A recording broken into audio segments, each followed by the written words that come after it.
¿Qué tal, prestosos? ¿Cómo estáis? Hoy nos hemos venido hasta la Catedral de Oviedo para hablaros del primer panteón de la monarquía española, que es el Panteón de los Reyes Asturianos, que se ubica aquí, detrás de esta cortina, en la Catedral de Oviedo. Anteriormente hubo un panteón prerrománico erigido en la época y por empeño de Alfonso II el Casto, que se derriba por iniciativa del obispo Fray Tomás Reluz, que quiere a principios del siglo XVIII construir esa capilla refrendando el poder de los Borbones, de Felipe V, el primer Borbón, frente a los Austrias en aquella guerra llamada la Guerra de Sucesión. Hoy será sin duda nuestro secreto más histórico y más sagrado. ¿Nos acompañáis?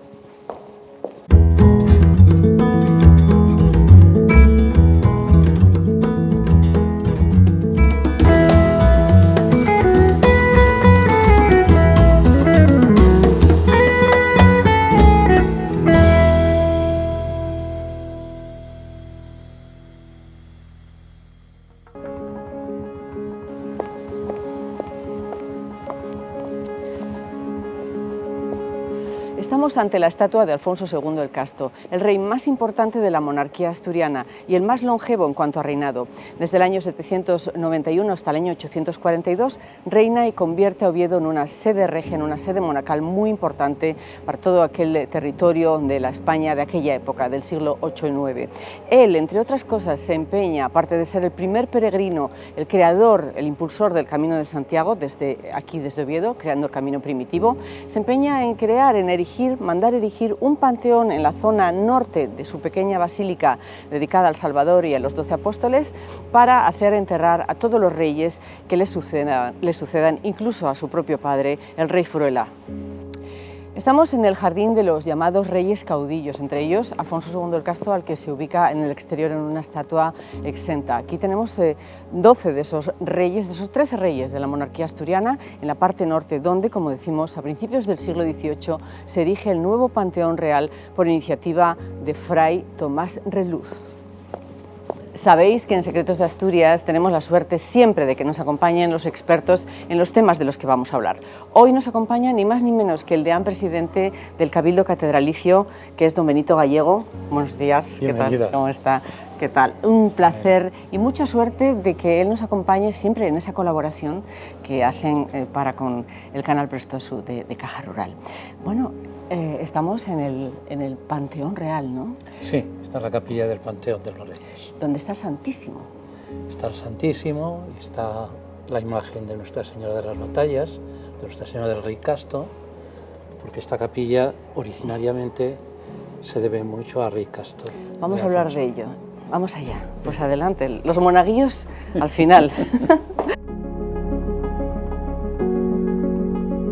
Con don Benito aquí en esta capilla del Rey Casto, 50 años de penitenciario, lo de deán, es usted deán desde el año 2010, pero sobre todo penitenciario, porque además su confesionario está aquí, en esta capilla. Sí, efectivamente, es lo que yo soy en Oviedo, es penitenciario. Aquí estamos en este panteón al norte de la catedral, como todo panteón, para la pudrición de los cuerpos, que el maestro Bernabé de Azas fue pues, el encargado de realizar esta obra, y donde usted dice que usted como canónigo en su momento asistió un poco a las obras que los arqueólogos hicieron aquí en los años 80, ¿no? Sí, efectivamente, sí, yo les vi en el subsuelo aquí, trabajar unos días, por lo menos, y comentarios, ¿sí? ¿no? Bueno, que efectivamente esto no era el sarcófago de Alfonso II, sino que estaban aquí restos de Alfonso II, fueron diciéndome cosas al respecto. Pero de ahí, efectivamente, se hizo la obra y se cerró, Pero sin saber exactamente, o sea, no se recolocó con nombres, ¿no? ¿Verdad? No. Porque luego, por ejemplo, en el siglo XVIII, cuando ellos hicieron el Panteón, hicieron esta especie, bueno, pues parece como cenotafios, ¿no? Muy bellos, muy barrocos, pero no se sabe exactamente dónde están ellos, ¿no? Y quién ocupa esos sitios, ¿no? Se sabe que son restos medievales, sí, de hombres del siglo IX, del siglo sí, y que VIII. hay reyes asturianos, al menos me han dicho que 6. Sí. Pues sabrás cuáles pues son, vamos a repasarlos entre el deán y yo, que bueno, estamos aquí todos los días contándolo. Pues está el padre de Alfonso II, Fruela, que por cierto, don Benito, según he leído, estaba enterrado a los pies de la Basílica del Salvador, de la primitiva, y su hijo se empeña en traerlo cuando crea este panteón, cuando se lo encarga a Tioda, a su arquitecto de cabecera. Fruela, Alfonso II el Casto, Bermudo el diácono, que como era diácono no podía reinar mucho tiempo, el padre de Ramiro I, el de los monumentos del Naranco, Alfonso III el Magno, creo que me falta alguno por en medio, Ordoño I, Alfonso III el Magno, el último rey, y su hijo García. Es así, más o menos. Esposas, ¿no? Y también se habla de 3 sepulcros como de infantes, sí. ¿no? Sí, también, efectivamente, eso es lo que me han dicho a mí. Ya. Bueno, don Benito, tenía muchas ganas de llegar a este punto porque ustedes celebran el 20 de marzo un responso muy, bueno, pues muy solemne, ¿no? Muy bonito. Las Pelayas, las monjas Pelayas del monasterio de San Pelayo, que está aquí pegadito a través de un altavoz. Ellas cantan, que son de clausura, cantan un responso, y aquí se reúne, por supuesto, la corporación municipal. Pero mucha gente, don Benito, piensa que este es el sepulcro de Alfonso II. Sí, nosotros nos por colocar allí, viene efectivamente el alcalde y bueno, me han asegurado los que saben de esto que no, que Alfonso II efectivamente es uno de los que está enterrados aquí en el panteón, pero es que no se sabe dónde está uno, dónde está otro. Y este es un sarcófago especial que han traído, bueno, un par de Castilla puede ser, ¿no? De Portugal también. De Portugal también, algunos, sí, por el tipo de mármol, efectivamente. Sí. Hay que decir a nuestros seguidores que tiene 2 partes el sarcófago. La tapa, que es de una tapa, ¿no? Que son siglos V, ¿no? Sí. Siglo V, y luego la base, que es de caliza. Hay una inscripción un poquito macabra, pero muy bonita, que habla de que este sepulcro guarda el tierno cuerpo, ¿no? Del niño Itacio. Un niño romano con ese nombre, ¿no? Se ve que la monarquía, o sea, lo trajeron para acá bueno, les pareció muy digno, pero sí, en su momento, o sea, lo han habilitado para aquí, para el Panteón Real, pero...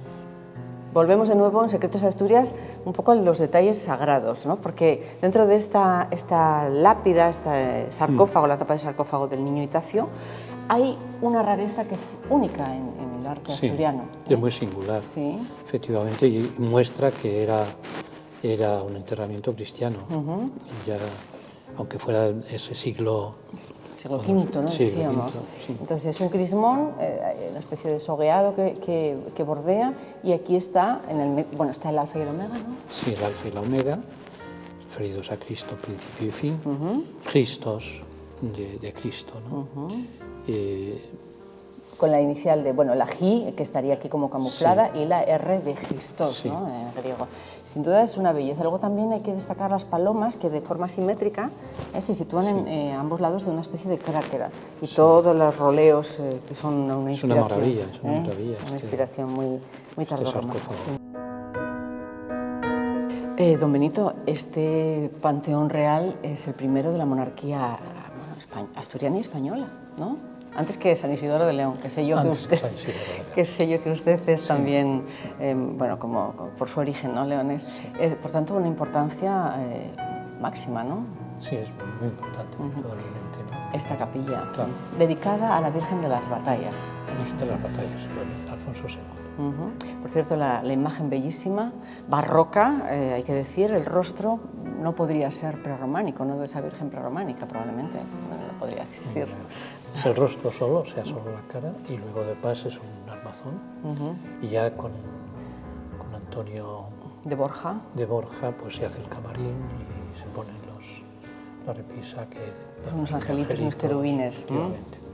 Entre eso y que desde 1970 está aquí el Santísimo, total, que esta capilla de Santa María del Rey Casto pues es un lugar especial en la catedral. Tan especial que se han hecho enterrar estos reyes, bueno, que hay unas lápidas muy barroca, la de arriba, con toda la sucesión de los reyes, con esas letras barrocas, con ese dorado que hemos enumerado usted y yo, y visitas reales. Pero usted sí que recuerda, como Deán le ha tocado hace poco, recibir a sus majestades, don Felipe y doña Leticia, con sus hijas, ¿no? La princesa y la en el año 19, en octubre, no sé exactamente el día 11 Bueno. o 12 por ahí de octubre, y ya han entrado por aquí, por el Jardín de los Reyes, Sí. han estado un poquito aquí, y sí me ha pedido desde el primer momento el rey que Claro. explicara para las niñas. Claro. Estaban muy interesadas realmente, y sobre todo la princesa. Leonor. Sí. La heredera. También hay niñas aquí, y pues sí, Ah. se morían también, hay algunas infantas aquí. Le pregunto eso, ¿no? Que impresionada, porque realmente no dejan de ser sus antepasados. Claro. Y Felipe lo ha hecho por eso. Porque de hecho tiene aquí también la lápida, se iluminó Sí. aquel día Efectivamente. de cuando él fue declarado príncipe de Asturias. Ajá. Pues todo tiene su final, don Benito. Es una pena porque estaría con usted pues, un montón de tiempo más. ¿Dónde nos despedimos? Elija lugar, ¿le parece bien? Pues en esta capilla ante el Señor y del Señor. Pues que seguro que El Señor de la capilla y el Señor de la catedral. El Salvador, que espero que nos proteja Canal Prestosu y a usted también. Ha sido un placer, como siempre, haber estado con usted y siempre esa colaboración que el Cabildo Catedralicio nos brinda, ¿no? a Canal Prestosu para divulgar y explicar a los cristianos y no cristianos la importancia de nuestra Santa Obetensis, de la Basílica del Salvador, que esperemos visitar pronto en otra ocasión. Muy bien. En breve, Muchas gracias. además con ese responso que van a celebrar ustedes el día 20, en sí. los próximos días. Gracias, don Benito Gallego, deán presidente del Cabildo Catedralicio de la Catedral de Oviedo. Ha sido nuestro secreto más maravilloso. Nos vemos el martes con más secretos de Asturias.